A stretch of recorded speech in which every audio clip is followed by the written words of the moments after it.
Thanks for joining me on episode 429 of the Inspired Stewardship Podcast. Hey, I'm Matt Ham, author of Redefine Rich, and I challenge you to live richly by listening to the Inspired Stewardship Podcast with my friend, Scott Mater.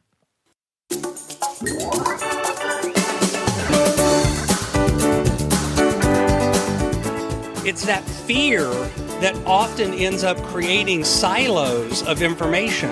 And as information doesn't flow, people are unable to do their job as effectively because it's in an absence of information.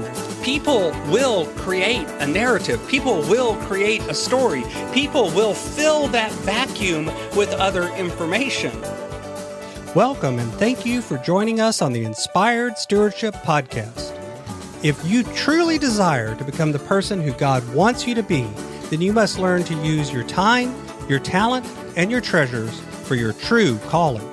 In the Inspired Stewardship Podcast, you will learn to invest in yourself, invest in others, and develop your influence so that you can impact the world.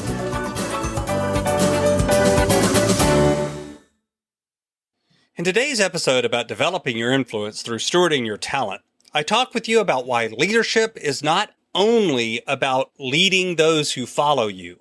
Leadership goes in all directions, and why 360-degree leadership is a key to growth. You've heard me talk about developing your talent, and one of the best ways to do that is through books. But if you're like most people today, it's hard to find the time to read. And that's why today's podcast is brought to you by Audible.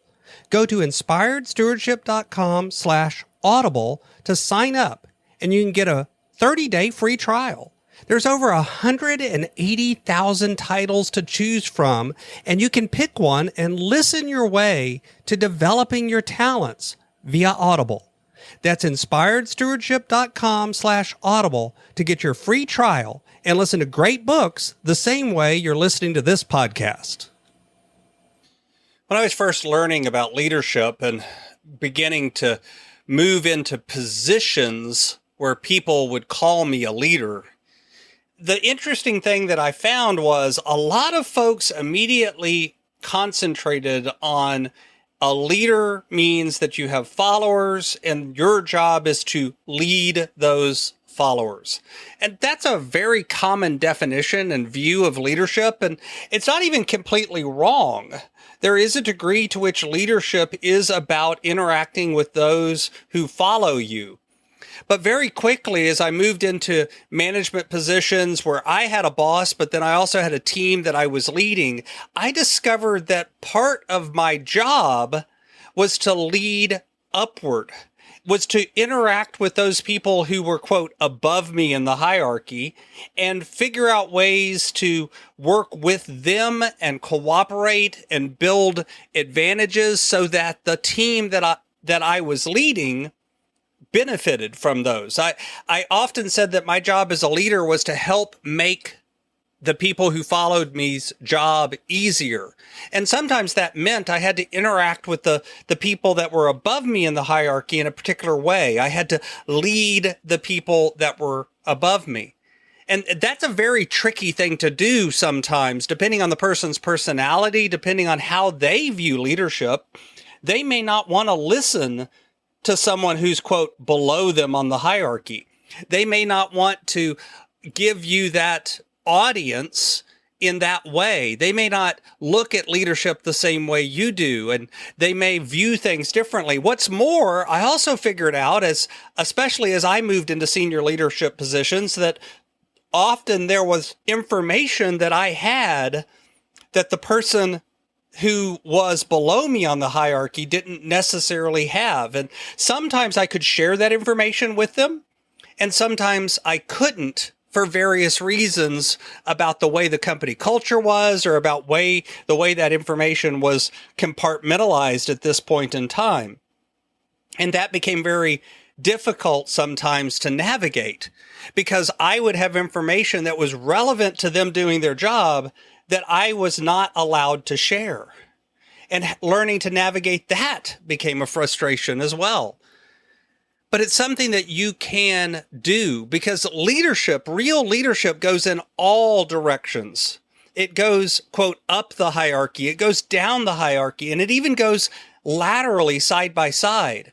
This is where I began to view leadership in a different way, and I began to recognize that I could be sitting in a, quote, cubicle position, a line position, and it didn't matter. I could still be a leader because I could interact with the people above me, the people parallel to me, the people below me. It didn't matter. I could interact with all of these people in a way that reflected leadership, in a way that showed them better ways to operate. I could assist them in making their job easier. And if I did that, then all of a sudden I was acting as a leader. And even if I didn't have a position or a title, I was still a leader because leadership began to go in all directions. What's more, this model of 360-degree leadership, leadership in all directions, begins to also work the other direction. What I found out was as I began to view leadership in this way, as I began to interact with people in a way that reflected leadership, they would begin to interact with me as well, both in a way that reflected that I was a leader in their eyes, but also in ways of they became more comfortable in sharing information, sharing feedback, sharing suggestions, opening themselves up to new ideas and sharing those ideas with me and with others. It created a safe environment. It created an environment where people were able to share without fear, because they weren't worried about being called out. They weren't worried about someone saying, well, that's a stupid idea. There was an openness to the culture because information was flowing as freely as possible in all directions. And what I saw was all of a sudden the team around me began to be lifted up and have more success because they had more clarity. They began to look out and they knew what the mission was. They knew what the real results were that we were after. They knew what the real targets were. The more information they had, the better they could do their job. But all too often, what ends up happening instead, especially in many corporate environments, is people look at information as power, and power is something to be hoarded, something to be held on to. Because, if I have all the power, if I have all the knowledge, if I have all the information, well, then they can't fire me. It's that fear that often ends up creating silos of information. And as information doesn't flow, people are unable to do their job as effectively because it's in an absence of information. People will create a narrative. People will create a story. People will fill that vacuum with other information. Even if that information is completely made up, even if that information is blatantly false, it doesn't matter. They still feel the vacuum. They'll create information out of nothing. This is how rumors get started in corporate environments. This is how, and really, it doesn't even matter if it's a corporate environment. This can happen in churches. This can happen in schools. This can happen in families because we don't like the idea of not knowing. And so when we don't know, oftentimes we will make something up. We will create information where no information exists.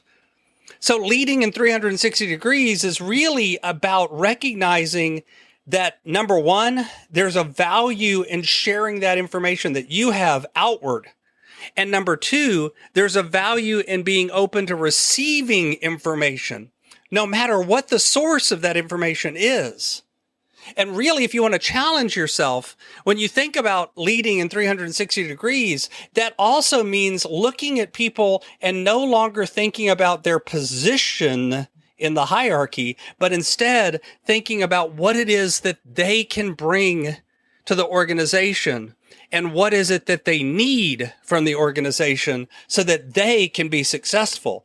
It's no longer viewing people as what they do and beginning to view people for what they are. That's what creates the openness that allows 360-degree leadership to really succeed. So I challenge you to look around you and think about the position you're in today and who are the people around you that you are called to interact with, that you are called to lead. And remember, that includes people that may be above you in the hierarchy, that may be below you and serve on your team, that may be beside you. And I really don't like those terms above, below, and beside. But if you look at a typical org chart in a business, that's kind of how they show it. That's how people talk about it. So I'm using that for clarity, not for a value statement.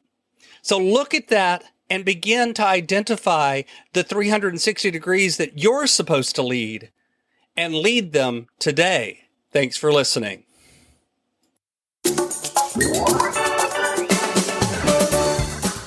Thanks so much for listening to the Inspired Stewardship Podcast. As a subscriber and listener, we challenge you to not just sit back and passively listen, but act on what you've heard and find a way to live your calling. If you like this episode on the stewardship of talent, you can go over to inspiredstewardship.com/talent and sign up for our 5-week series on the stewardship of talent. Or if you're in the U.S., you can text 44222 talent tips. That's talent tips to 44222 and get those tips. Until next time, invest your time, your talent, and your treasures. Develop your influence and impact the world.